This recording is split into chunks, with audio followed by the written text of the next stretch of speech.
Hello दोस्तों, कैसे हो आप लोग। आई होप सब बढ़िया ही होंगे। दोस्तों, हम एक इंडिपेंडेंट देश भारत का नागरिक है और हमारा देश में हमको जो मर्जी वो कर सकते हैं एक्सेप्ट क्राइम। लेकिन कुछ लोग हैं जो क्राइम कर रहे हैं फिर भी वो हमसे भी ज़्यादा इंडिपेंडेंट रह रहे हैं। वो किस लिए मैं आपको बताता हूँ। दरअसल आपने सुना ही होगा, कोलकाता की आरजीकर मेडिकल कॉलेज में हुआ एक हादसा जिसमें एक लड़की और डॉक्टर मोमिता देवनाथ उनके साथ रेप हुआ, फिर उनको मार दिया गया। फिर रेप होने के बाद कुछ लोग वही जगह जहाँ पे रेप हुआ था वहाँ पे अटैक किया, क्योंकि वहाँ पे जो प्रूफ है, सबूत है, उनको मिटाने के लिए। फिर आपने सुना ही होगा, एक नर्स लड़की जो 33 ईयर्स ओल्ड, वो ड्यूटी करके अपने घर लौट रहे थे, उनके साथ रेप हुआ, फिर उनको मार दिया गया। फिर आपने सुना ही होगा, एक लड़की जो 5 साल का थी, जो 5 साल का लड़की है, उनके साथ रेप हुआ। वही रेप किया उनके स्कूल की वैन ड्राइवर ने, फिर उसको मार दिया।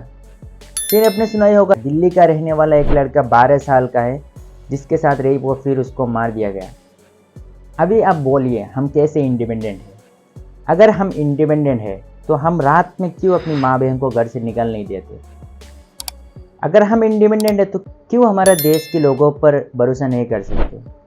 मैं तो बोलूँगा कि हमारा देश इंडिपेंडेंट तो ज़रूर है, लेकिन वो ब्रिटिश से, हमारा देश का जो क्रिमिनल है उन लोगों से हमारा देश इंडिपेंडेंट नहीं है अभी भी, आज तक। अगर हम इंडिपेंडेंट रहते तो हमारा बेटी, माँ, बहन को क्यों बाहर नहीं निकलने देते? ये सभी हादसा की वजह हम हैं। वो किस लिए, मैं आपको बोलता हूँ। जब कुछ बड़ा हादसा होता है हम प्रोटेस्ट करते हैं, कुछ फ़ायदा नहीं होता है हम चुप बैठ जाते हैं, और वही सेम हादसा अगले बार फिर होता है, वही सेम हादसा फिर दोबारा होता है। मैं इंडियन गवर्नमेंट को और इंडियन पुलिस को सिर्फ यही रिक्वेस्ट करना चाहता हूँ कि ये जो रेप विक्टिम है उन लोगों को ज़रा आप लोग जस्टिस दीजिए, उनके जो रेपिस्ट है उनको फांसी दीजिए। और अभी भी कुछ लोग ऐसे हैं जो गलत कमेंट करते हैं।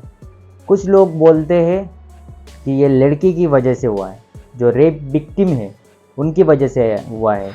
वो लोग शॉर्ट ड्रेस पहनते हैं, वैसे वैसे बहुत सारे बातें बोलते हैं। उन लोगों को मैं एक बात पूछना चाहता हूँ, जब कोई लड़की स्कूल छुट्टी होने के बाद घर जाता है स्कूल ड्रेस पहन के, तो तुम्हारा नज़र कहाँ पे रहता है? ज़रा बोलना, तुम्हारा नज़र कहाँ पे रहता है? ज़रा बोलना। अपनी सोच को बदलो। इस देश को सिर्फ सरकार आगे नहीं ले जा सकता है, इस देश को आगे बढ़ाने के लिए हम जनता को काम करना पड़ेगा। हम जनता अपनी देश को आगे बढ़ा सकते हैं, उनके लिए हम लोगों का सोच बदलना पड़ेगा। इंडिया पे अभी बहुत सारे ऐसे गांव है जहाँ पे रेप हो जाता है, फिर वो रेप विक्टिम का पेरेंट्स रेप विक्टिम को बोलते हैं कि जो हो गया भूल जाओ। वो किस लिए बोलते हैं? वो अपनी डर के लिए, रेस्पेक्ट के लिए। मैं उन पेरेंट्सों को बोलना चाहता हूँ कि आप जाइए पुलिस कंप्लेंट कीजिए, नहीं तो ये जो क्रिमिनल जो ये सब क्राइम कर रहा है उन लोगों को और ज़्यादा इंडिपेंडेंट मिल जाएगा, शादी मिल जाएंगे ये सब करने के लिए। अगर आप कंप्लेंट नहीं करोगे, चुप बैठे रहोगे, तो आज आपकी बेटी के साथ जो हुआ है, कल आपका दूसरी बेटी के साथ वही सेम हादसा होगा। इसका जिम्मेदार सिर्फ आप ही होंगे। इसलिए आप उनके खिलाफ आवाज़ उठाइए, कंप्लेंट कीजिए।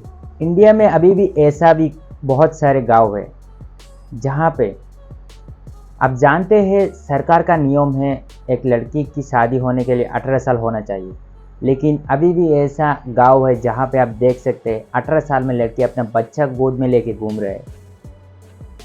कुछ लोग हैं, कुछ पेरेंट्स हैं जो अपनी बेटियों को एक बोझ समझते हैं।